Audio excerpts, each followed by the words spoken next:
bersama Ustaz Abu Haidar As-Sundawi Hafizahullah Ta'ala. Kepada Ustaz Khalid Al-Fadhol Maskur. Bismillahirrahmanirrahim. Assalamualaikum warahmatullahi wabarakatuh.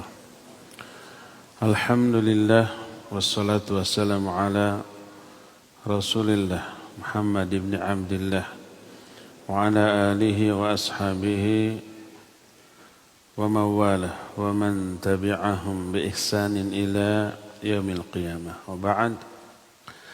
Hadirin jamaah Masjid Agung Al-Ukhuwah yang Allah muliakan, para pendengar radio Tarbiyah Sunnah Bandung, Radio Roja di beberapa kota, dan radio-radio lain.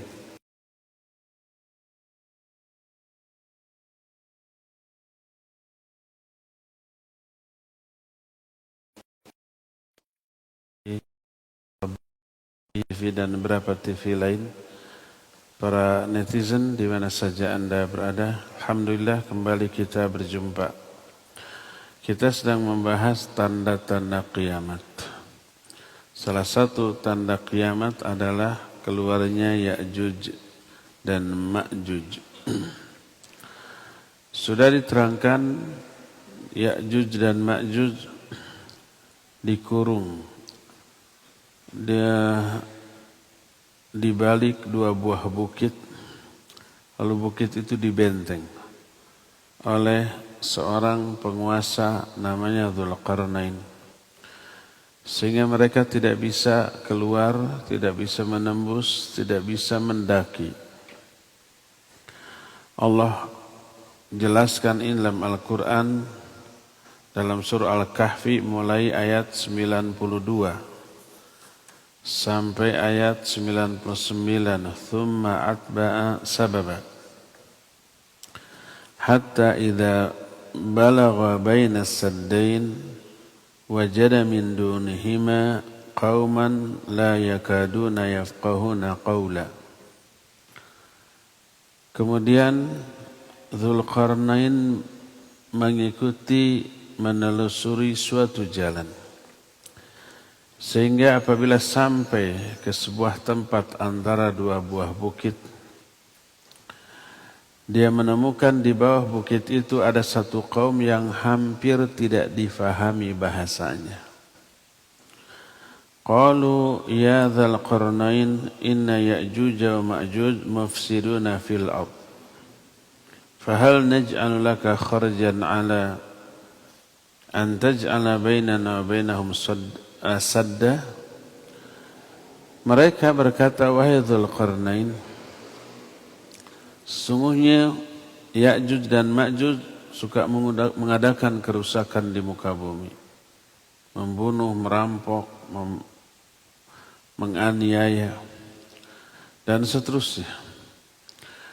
Apa bisa kami memberimu upah agar engkau menjadikan benteng antara kami dengan mereka? Qala, berkata Dzulqarnain, ma makkani fihi rabbi khairun fa'inuni biquwwah aj'al bainakum wa bainahum radma. Kata Dzulqarnain, apa yang Allah berikan kepadaku lebih baik daripada upah yang kalian tawarkan. Bantu aku dengan orang-orang kuat. Aku akan membuat benteng antara mereka dan antara kalian. Atuni zuburul hadid. Berikan kepadaku potongan-potongan besi.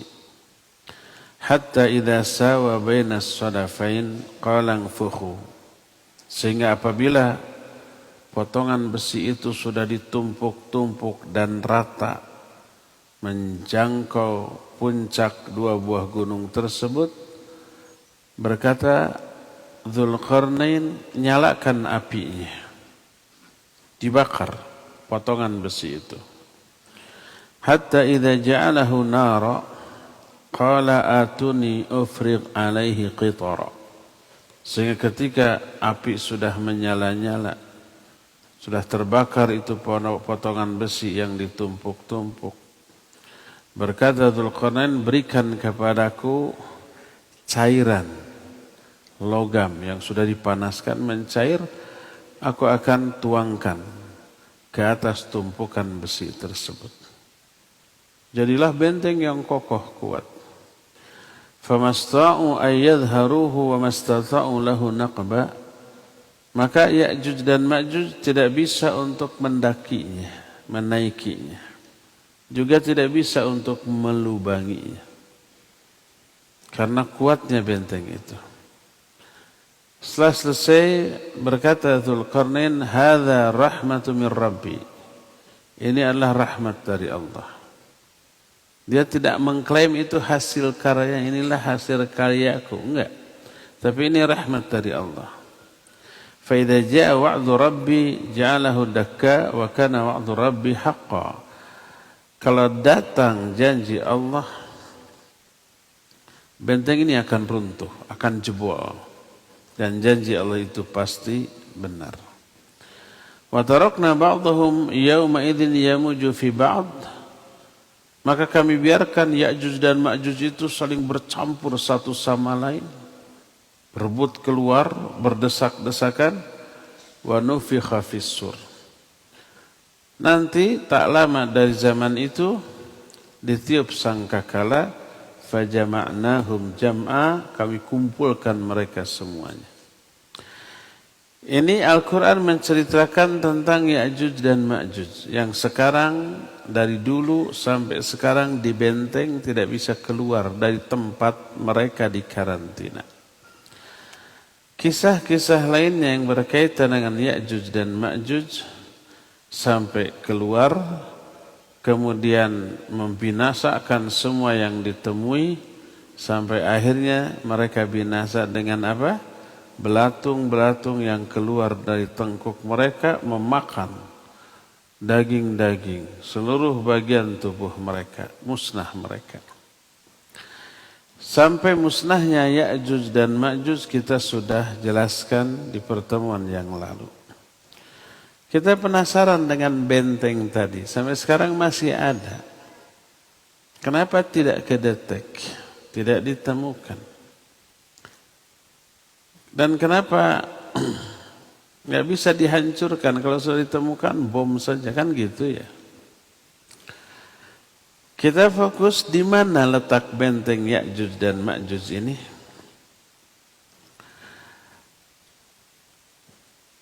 Benteng ini dibangun oleh Dzulqarnain untuk menghalangi Ya'juj dan Ma'juj dari komunitas manusia yang lain. Sebagaimana diterangkan dalam Al-Kahfi yang dibacakan tadi. Inilah penjelasan tentang benteng Ya'juj dan Ma'juj. Hanya prosesnya. Sebabnya, prosesnya, siapa yang bikinnya. Adapun tempatnya tidak diterangkan secara pasti, hanya di arah timur. Maksudnya timur Madinah. Bukan timur Indonesia. Sebagaimana firman Allah dalam Al-Kahfi ayat 90, hatta idza balagha matli asy-syams. Sehingga apabila Dzulqarnain sampai kepada tempat terbitnya matahari. Dan tempat terbitnya matahari adalah di sebelah timur. Di mana tempat ini tidak diketahui secara pasti. Tapi beberapa raja ahli sejarah mencoba mencari keberadaan tempat ini. Di antara penguasa muslim yang pernah mencari keberadaan benteng Ya'juj dan Ma'juj ini adalah Khalifah Al-Wathiq, Khalifah Al-Abasi, yang namanya Harun bin Muhammad Al-Mu'tasim, anak dari Harun Ar-Rasyid. Dia dibaiat sebagai khalifah di tahun 26 Hijriah dan wafat tahun 232 di sebuah jalan di Mekah pada usia kira-kira 36 tahun. Sebagaimana yang diterangkan Imam Ibnu Katsir dalam kitab Al-Bidayah wan Nihayah. Nah, Khalifah Al-Wathiq pernah mengutus beberapa orang gubernur bawahannya dengan didampingi oleh pasukan infanteri, pasukan pejalan kaki. Mereka itu mau meneliti dan melihat secara langsung benteng ini dan memberitahukan kondisinya setelah mereka kembali. Lalu mereka itu mengembara dari kota ke kota, dari negara ke negara, dari satu kerajaan ke kerajaan, sampai tiba di tempat yang dituju. Dan mereka melihat sebuah bangunan dari besi dan juga nuhas, dari besi dan perak. Lalu mereka menyebutkan bahwa mereka di sana melihat ada sebuah pintu besar. Ada gambok yang juga besar dan kuat. Di sana mereka melihat ada sisa-sisa susu dan madu di sebuah menara yang ada di sana. Dan mereka melihat ada sepasukan penjaga dari kerajaan yang menguasai tempat itu. Dan penjaga ini berkemah di sana. Benteng itu sangat tinggi dan kokoh. Tidak bisa untuk didaki baik di bentengnya ataupun di gunung yang ada di kedua tepi dari dinding tersebut. Itulah yang mereka lihat, lalu mereka kembali ke negeri mereka. Dan perjalanan yang dibutuhkan untuk mencari itu sampai memakan waktu 2 tahun. Mereka menyaksikan berbagai macam hal yang luar biasa dan yang ajaib. Ini diterangkan oleh Imam Ibn Katsir rahimahullahu ta'ala dalam kitab tafsirnya, Tafsir Ibn Katsir. Sayang, Imam Ibn Katsir menceritakan kisah ini dalam kitab tafsirnya tanpa menyebut sanad, dari mana cerita ini didapat. Wallahu a'lam tentang kebenaran dari kisah ini. Tapi yang jelas ayat yang tadi dibacakan dari surah Al-Kahfi menyatakan bangunan benteng ini dibangun di atas 2 buah gunung. Bukan di atas, di antara 2 buah gunung. Allah berfirman hatta idza balagha bainas saddain, sampai ketika Dzulqarnain sampai ke sebuah tempat di antara 2 buah gunung. Maksud saddain dua buah gunung yang berhadap-hadapan. Hatta idza sawa bainas sadafain, sehingga apabila tumpukan besi itu sudah rata dengan puncak 2 buah gunung tersebut, lalu dibakar oleh api, lalu setelah dibakar otomatis si besi, potongan-potongan besi yang ditumpukan meleleh, menyatu. Lalu barulah dikucurkan, dituangkan cairan logam sehingga memperkuat. Jadilah benteng yang sangat kokoh, kuat dan tinggi. Saking tingginya tidak bisa didaki karena besi licin. Tidak bisa dilubangi atau diruntuhkan atau ditembus, dijebol karena kuatnya. Imam Bukhari pernah meriwayatkan satu hadis, qala rajulun lin nabi sallallahu alaihi wasallam, ra'aitu sadda minal bardil muhbar. Aku pernah melihat benteng Ya'juj dan Ma'juj. Dan di sana ada garis-garis hitam dan putih. Apa kata Nabi alaihi salatu wasallam? Qad ra'aitah, berarti benar kamu telah melihatnya. Ini diceritakan dalam kisah dalam Sahih Bukhari tentang kisah Ya'juj dan Ma'juj. Ada keterangan dari para ahli sejarah yang tersingkap bahwa benteng ini ada di sebuah kuburan di sekitar kota Turmuz. Turmudz ini tempat kelahiran Imam At-Tirmidzi. Sebagian ulama menyatakan Turmudzi, sebagian Tirmidzi. Nama asal kotanya Turmudz. Turmudz ini kata Yaqut, Madinah masyhurah min ummahatil mudun. Ini sebuah kota yang masyhur, yang terkenal dan termasuk di antara ibu kota dari beberapa kota.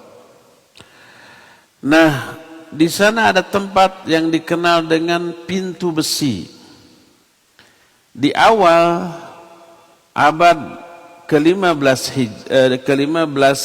miladiyah, 15 Masehi, ada seorang pengembara atau arkeolog orang Jerman namanya Silit Berger. Mungkin ditulisnya Berger. Dan dia menuliskan di dalam buku hasil penelaahannya. Demikian juga ahli sejarah namanya Isbani. Ahli sejarah dari Isbani namanya Clavijo. Dia itu mengadakan penelitian di tahun 1403 Masehi. Dia berkata, Saddun Madinah Babul Hadid ala tariqi Samarqand wal Hind. Benteng ini adalah di benteng sebuah kota namanya Pintu Besi. Berada di jalan antara Samarkand dan India. Dan mungkin saja ini adalah benteng yang dibangun oleh Dzulqarnain. Berkata pengarang dari kitab ini, kitab Asyratus Sa'ah, Syekh Yusuf, wala'alla hadha sad huwa sur al-muhitu bi madinati Turmudz alladhi dzakarahu Yaqut al-Hamawi fi Mu'jamil Buldan wa laysa huwa saddu dzil qarnain. Boleh jadi yang dilihat oleh dua orang tadi adalah sebuah benteng yang mengitari kota Turmudz yang diceritakan oleh Yaqut al-Hamawi tadi dalam kitab Mu'jamul Buldan. Bukan benteng yang dibangun oleh Dzulqarnain. Karena apa? Karena ini mengelilingi sebuah kota. Dan di dalamnya kota Turmudz berisi manusia biasa, bukan Ya'juj dan Ma'juj. Sedangkan benteng yang dimaksud adalah antara dua buah bukit. Dan mereka terisolir di sebelah sana dan tidak bisa menembus ke sini. Demikian juga tidak berarti bahwa apa yang dijelaskan oleh tadi itu mutlak salah, tidak. Tapi kita tawakuf saja. Sebagaimana yang diinformasikan oleh Allah dalam Al-Quran dan diterangkan dalam hadis-hadis yang sahih.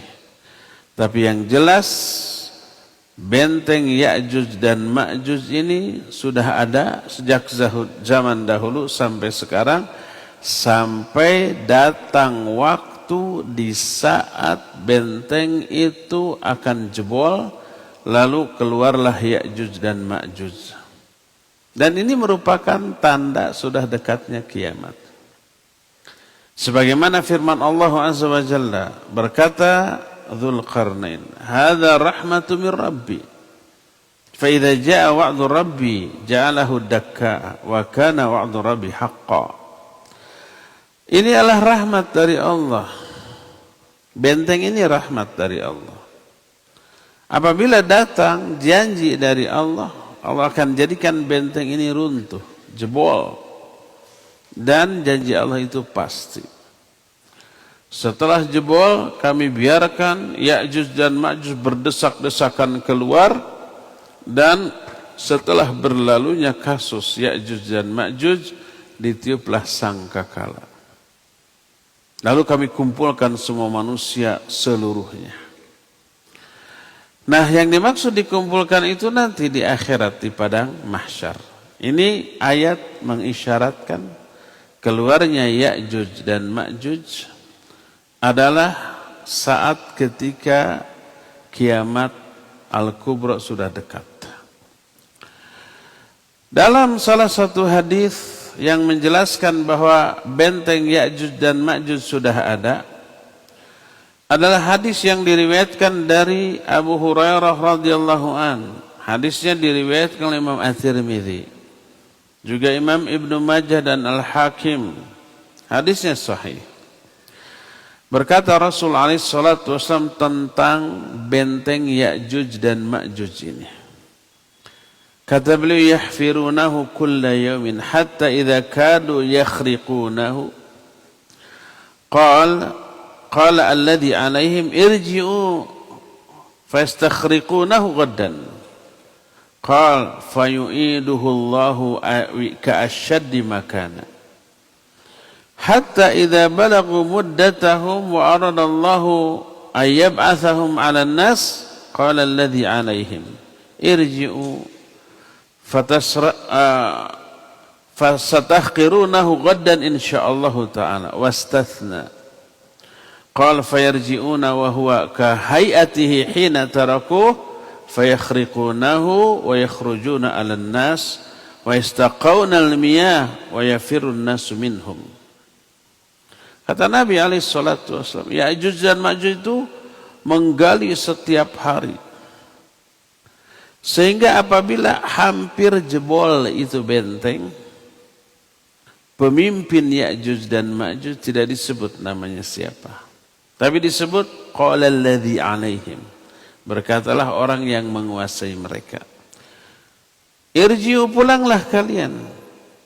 Fasatahqirunahu ghaddan, kalian akan melanjutkan galian ini besok, karena sebentar lagi jebol, sekarang sudah malam. Kata Nabi alaihi salatu wasallam, fayu'iduhu Allahu ka'ashaddi makana. Allah mengembalikan lagi hasil gadian mereka lebih kuat lagi daripada sebelumnya. Jadi pas besoknya mereka mau melanjutkan galian itu, utuh lagi, lebih kuat daripada sebelumnya. Akhirnya mereka mencari tempat lain yang bisa digali yang tidak sekuat ini. Begitu terus setiap hari sampai sekarang.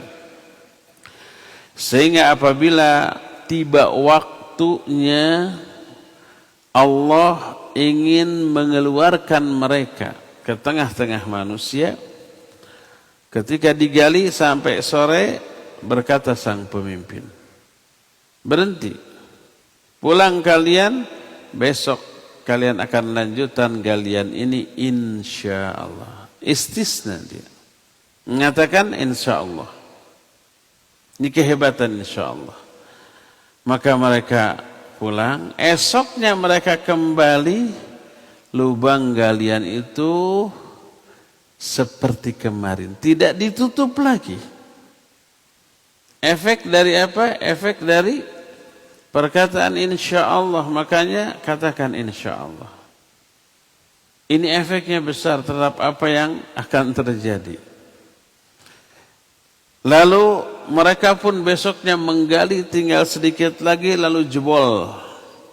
Akhirnya mereka keluar mencari manusia. Mereka meminum seluruh air yang mereka temui sampai kering. Dan semua orang lari menghindar dari mereka.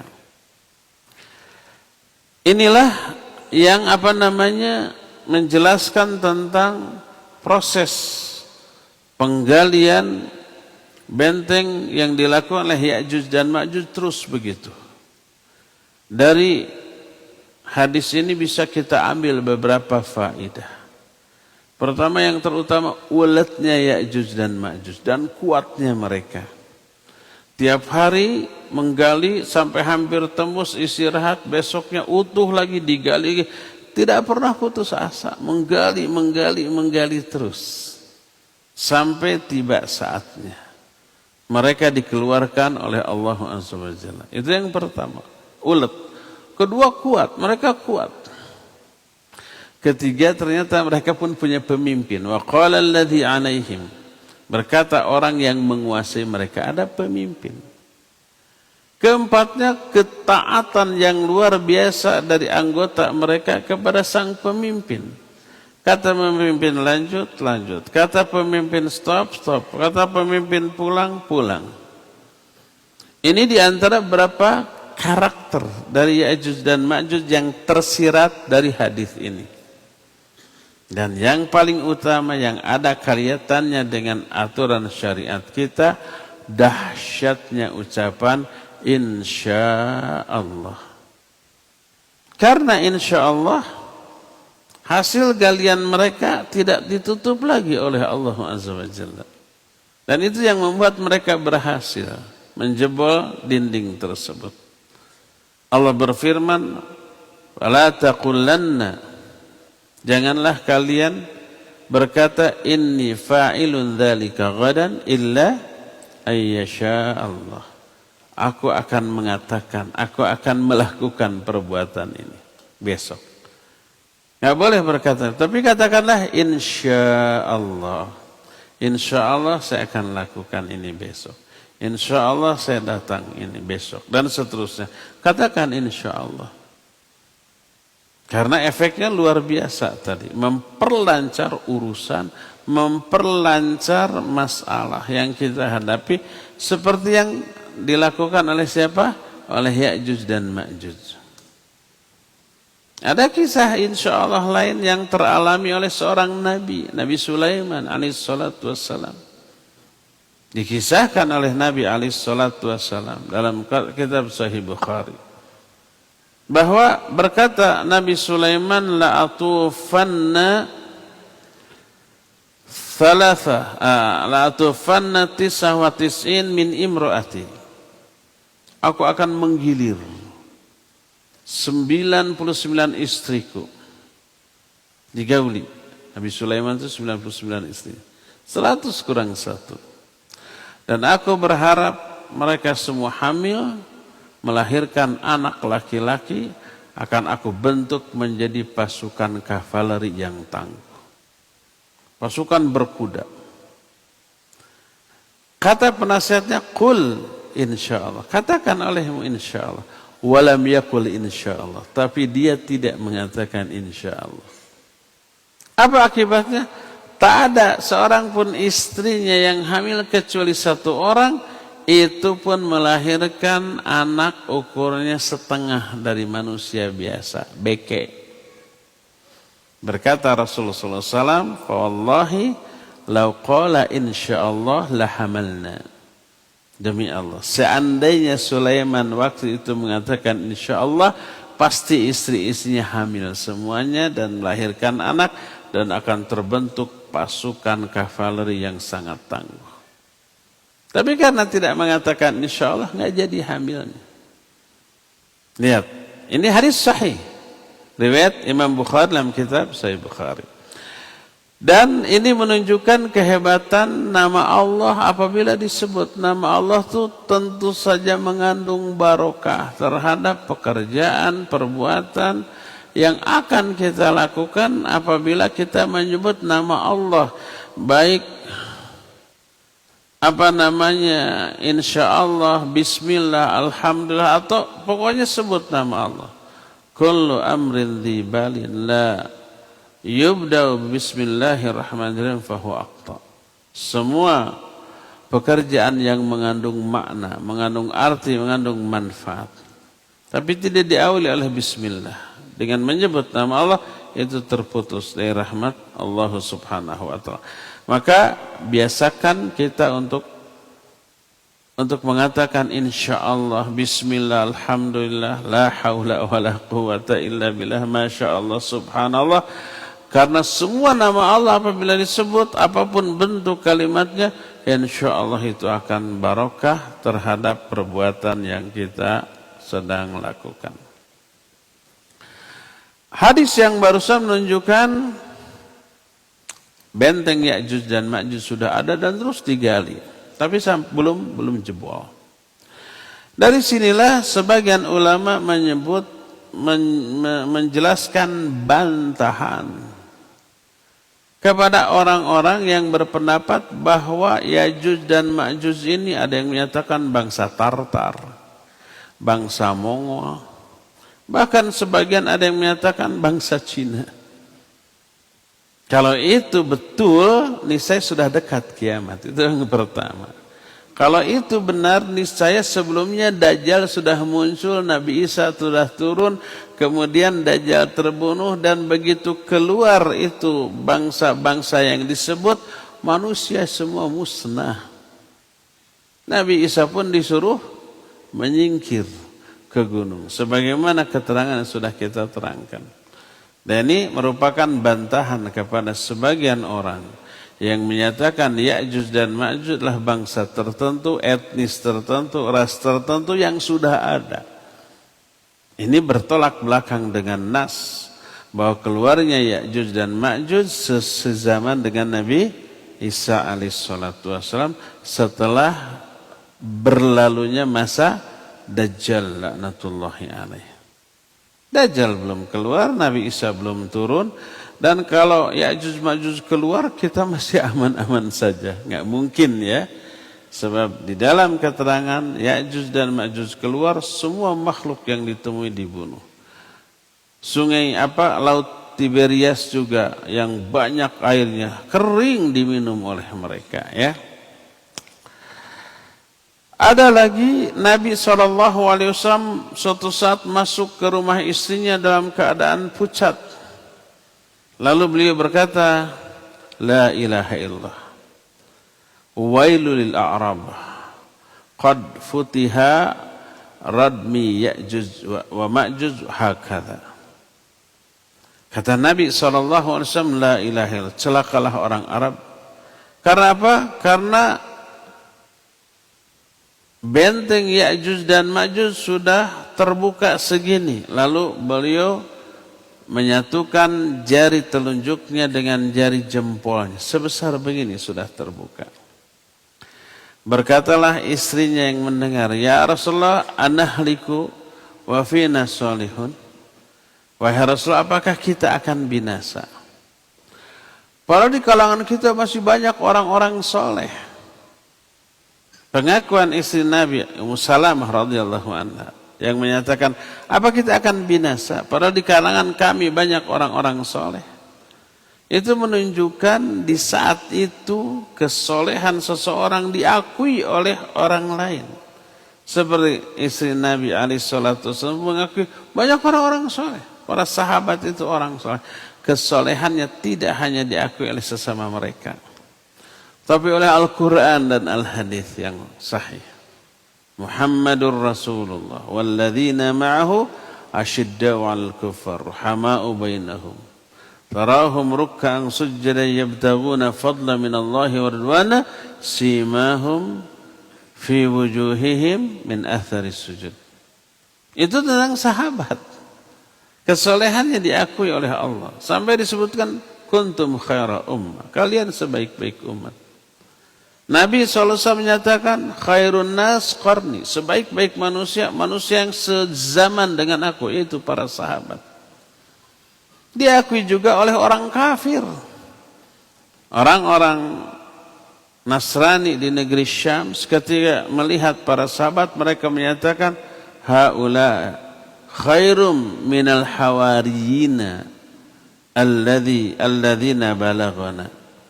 Demi Allah, mereka ini lebih baik daripada Khawariyun yang beritanya sampai kepada kita. Khawariyun itu pengikut setia dan pembantu sahabat-sahabat Nabi Isa alaihissalatu. Khawariyun, manusia terbaik di zaman Nabi Isa.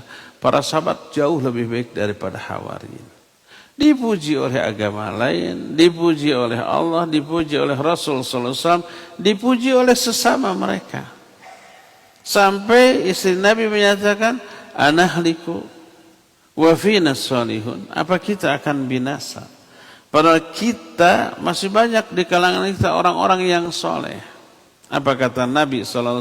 Bala idza kathural khabath. Ya, kita akan binasa. Walaupun banyak orang-orang soleh, apabila al-khabath sudah merajalela. Khabath itu kekejian. Khabas itu perzinahan, sudah merata, sudah terang-terangan, sudah sangat mudah diakses oleh setiap orang. Ya, itu binasa.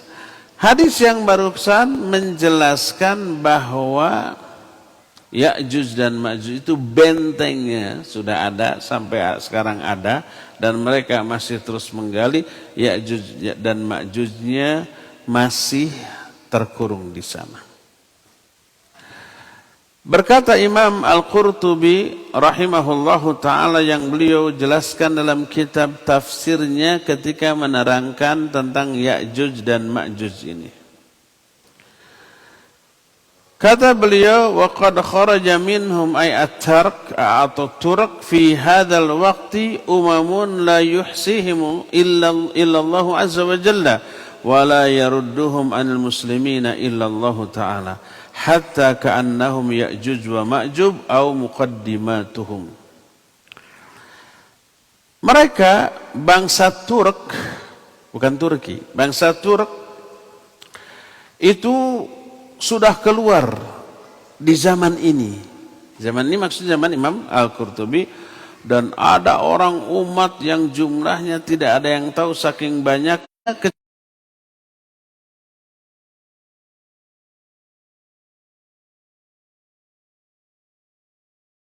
mereka untuk membantai kaum muslimin kecuali Allah. Sehingga seolah-olah mereka itu Ya'juj dan Ma'juj atau muqaddimahnya, para pendahulunya. Nah, munculnya bangsa Tartar itu sezaman dengan Imam Al-Qurtubi rahimahullahu ta'ala.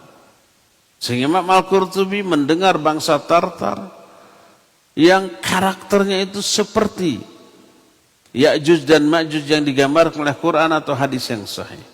Mereka mengadakan kerusakan, pembunuhan, perampokan, perampasan dan seterusnya. Sehingga banyak di kalangan mereka menyangka inilah Ya'juj dan Ma'juj. Akan tetapi memang situasional, kondisional. Mereka tahu ayat dan hadis tentang Ya'juj dan Ma'juj. Terus datang bangsa Tartar menyerang mereka, membuat kerusakan, membunuh, memperkosa, merampok, merampas dan seterusnya. Jumlah mereka tidak bisa dibendung saking banyaknya. Kekuatan mereka juga tidak bisa dihadapi, sehingga mereka mengaitkan dengan ayat dan hadis tentang Ya'juj dan Ma'juj. Sehingga sebagian mereka ada yang menganggap inilah Ya'juj dan Ma'juj. Berkata sebagian ahli sejarah yang menjelaskan annahu qad kharaja Ya'juj wa Ma'juj wa hum at-Tatar alladzina dhaharu fil qarni as-sabi'il hijri wa dammarul mamalik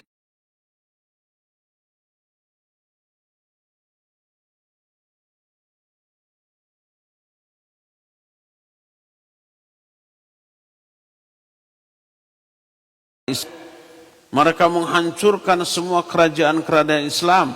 Mereka mengadakan kerusakan di muka bumi. Jadi bangsa atau beberapa ulama zaman baheula yang mengalami peristiwa itu menganggap inilah Ya'juj dan Ma'juj. Tapi kemudian masa itu berlalu. Dominasi bangsa Tartar atau bangsa Mongol zaman dahulu sudah berlalu, tidak lagi terasa, tidak lagi terlihat, tidak lagi dominan di zaman sekarang ini. Maka ulama-ulama setelahnya mengingkari bangsa Tartar, bangsa Mongol zaman dahulu bukanlah Ya'juj Ma'juj yang di fil wal ibad min syarrihim. Tapi Ya'juj dan Ma'juj yang menjadi tanda sudah dekatnya hari kiamat besar adalah Ya'juj dan Ma'juj di akhir zaman. Ini belum muncul, belum terjadi. Kenapa? Karena hadis-hadis yang sahih menunjukkan munculnya Ya'juj dan Ma'juj setelah turunnya Nabi Isa, setelah terbunuhnya Dajjal laknatullahi alaih. Nabi Isa pun tidak bisa menghadapi mereka. Nabi Isa pun oleh Allah disuruh menyingkir, membawa umatnya ke gunung-gunung. Dan hancurnya Ya'juj dan Ma'juj bukan oleh senjata yang hissi, bukan oleh pedang, tombak, panah, atau rudal zaman sekarang. Tapi oleh doa, oleh senjata yang terhebat yang dimiliki oleh mukminin, itu ad-doa silahul mu'min. Doa itu senjata bagi orang mukmin. Nabi Isa dan para pengikutnya di zaman itu berdoa kepada Allah. Dan Allah mengijabah doa mereka. Sebagaimana sudah diterangkan di beberapa hadis yang sudah berlalu. Seperti hadis sahih diriwayatkan oleh Imam Muslim dalam kitab Sahih Muslim, diterima dari Nawas bin Sam'an radhiyallahu an. Wa yusaru Nabiullah Isa wa ashabu hatta yakuna ra'su thawr li ahadihim khairan min 100 dinar li ahadikumul yawm fayarghabu ila Allah Isa wa ashabu. Nabi Isa dan pengikutnya terkepung oleh Ya'juj dan Ma'juj. Sehingga harga seekor sapi di zaman itu lebih mahal dibanding harga 100 dinar zaman kalian sekarang. Lalu Isa dan sahabat-sahabatnya berdoa kepada Allah, meminta, Allahumma ahlikhum, Allahumma ahlikhum. Ya Allah, hancurkan mereka, binasalkan mereka.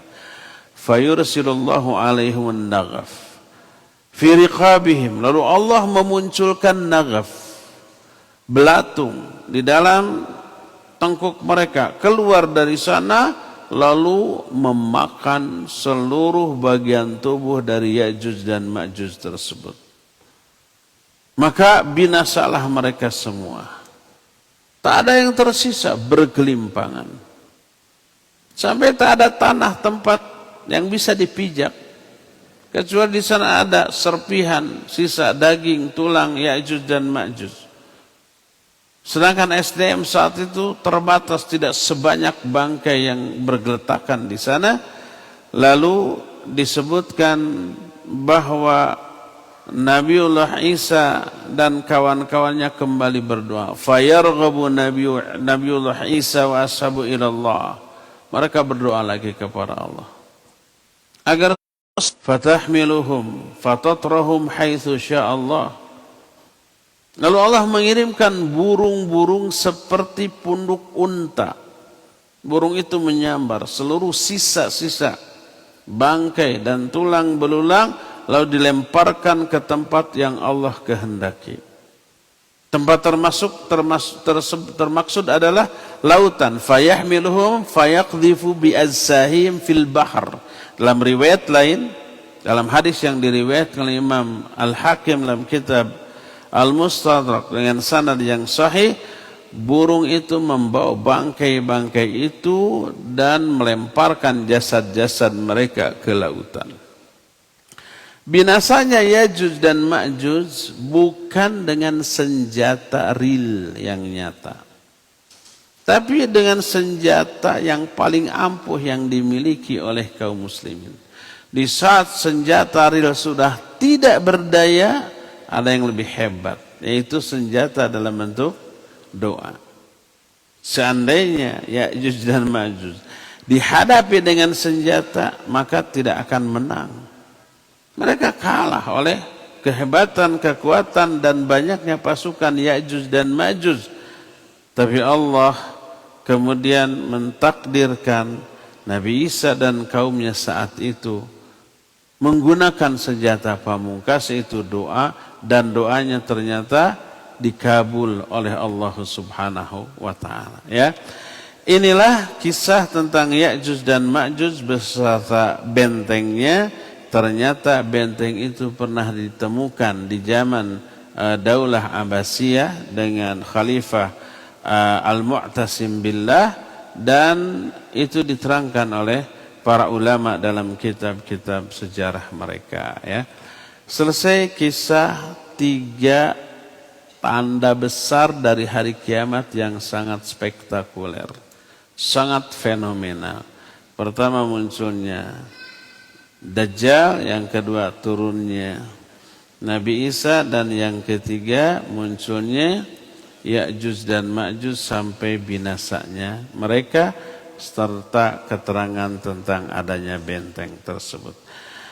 Insya Allah nanti kita akan teruskan dengan membahas tanda-tanda kiamat yang lainnya. Untuk sekarang cukup sampai di sini dan kita masih punya sisa waktu untuk bertanya jawab. Kepada Abu Lukman di studio Radio Roja Cilengsi dipersilahkan untuk memandu tanya jawab dengan pendengar dan pemirsa. Wa sallallahu ala nabiyina Muhammadin wa ala alihi wa ashabihi wasallam. Silakan.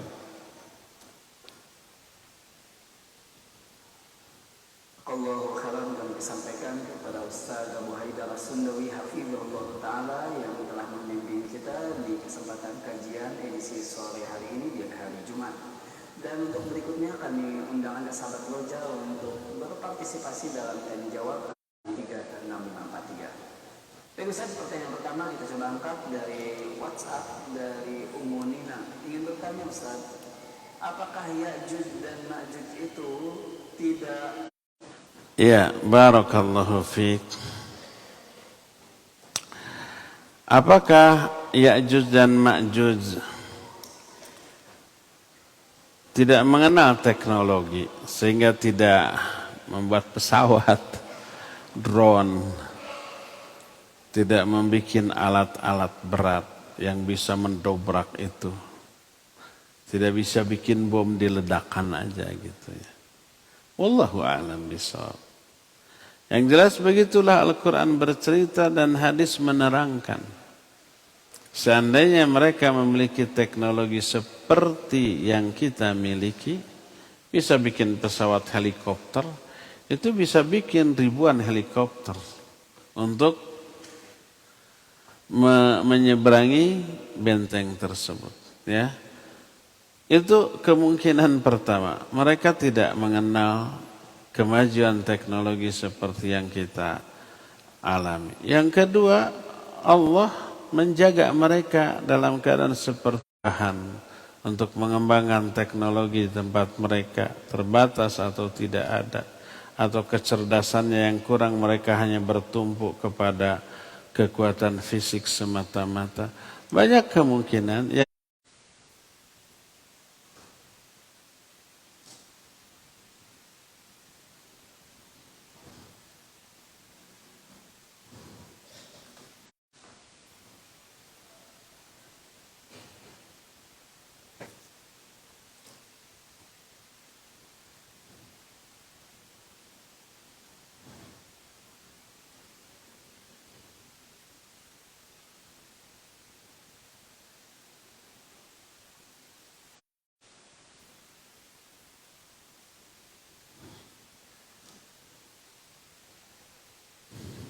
masih connect. Kalau susah kirim aja ke WA aku. Mohon maaf ada sedikit gangguan teknis sambungan kami dengan kajian di Masjid Agung Al-Ukhuwah Kota Bandung, Jawa Barat. Iya, silakan.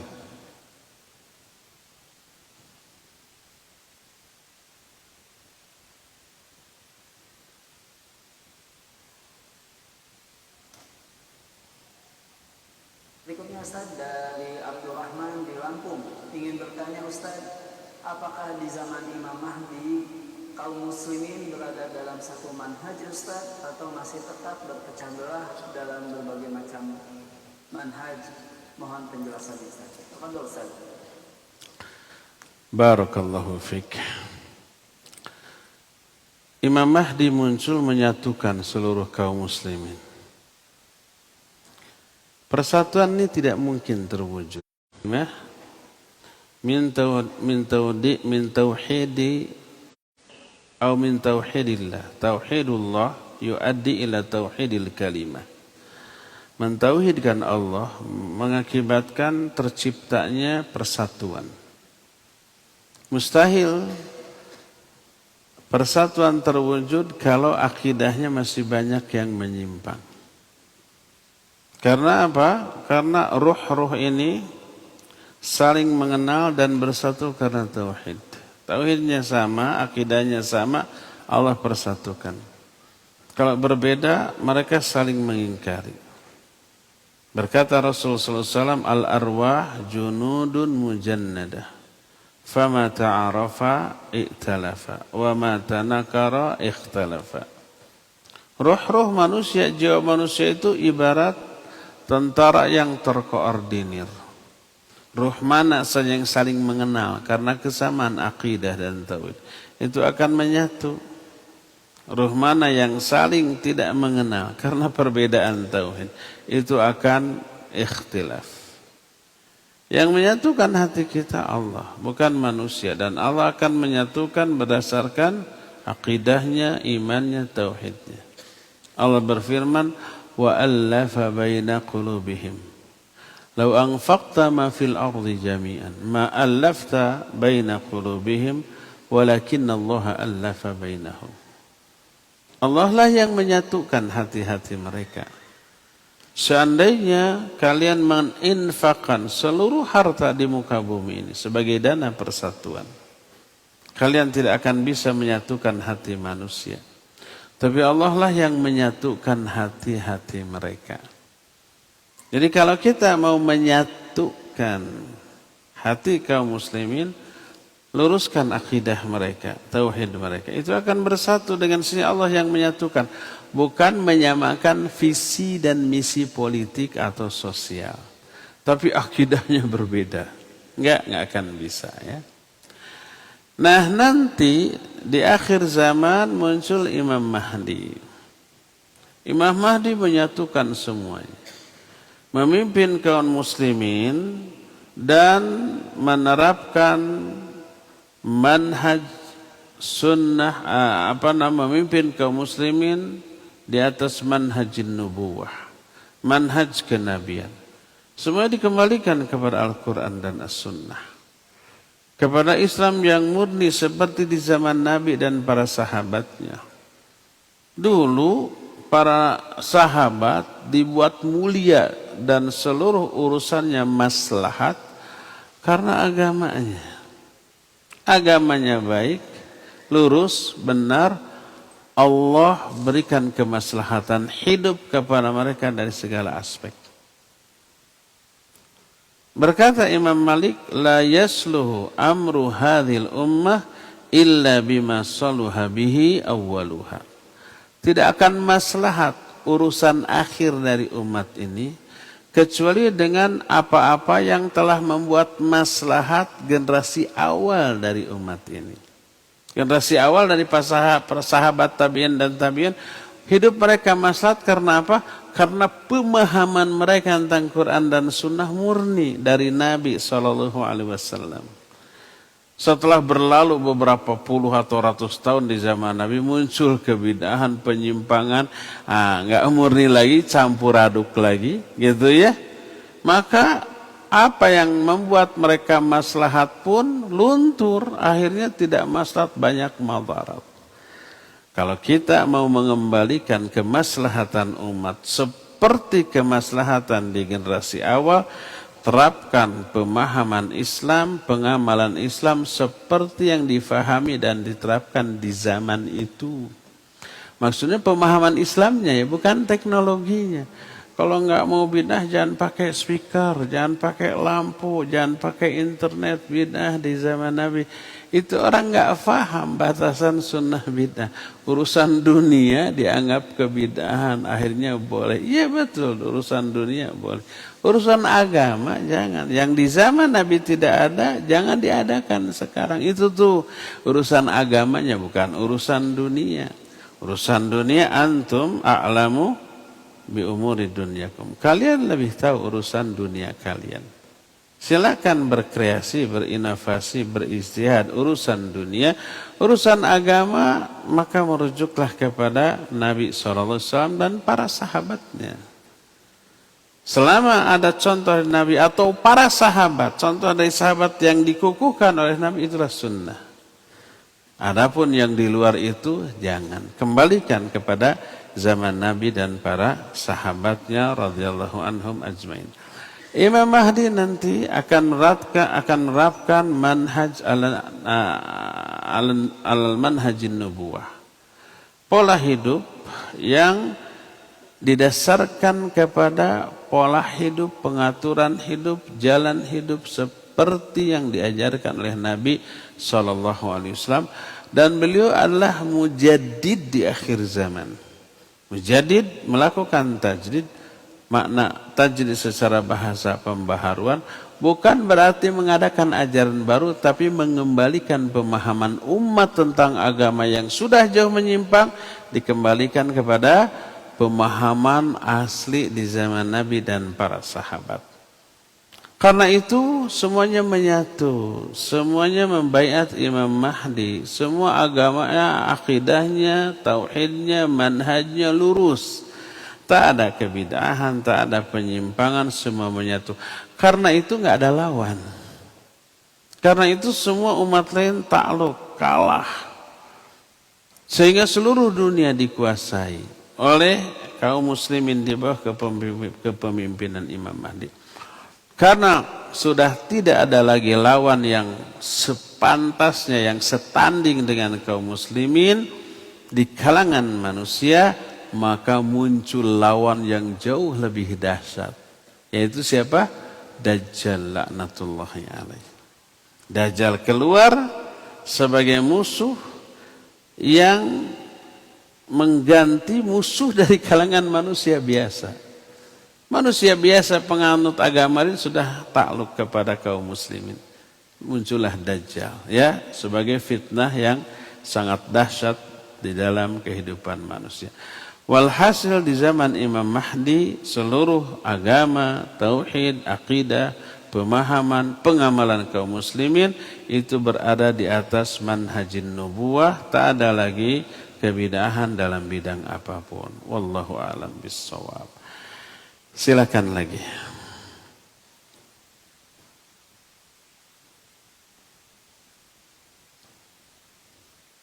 Allahu khairan Ustaz atas penjelasannya, dan berikutnya kita coba angkat pertanyaan melalui telepon di 0218236543. Kami persilakan.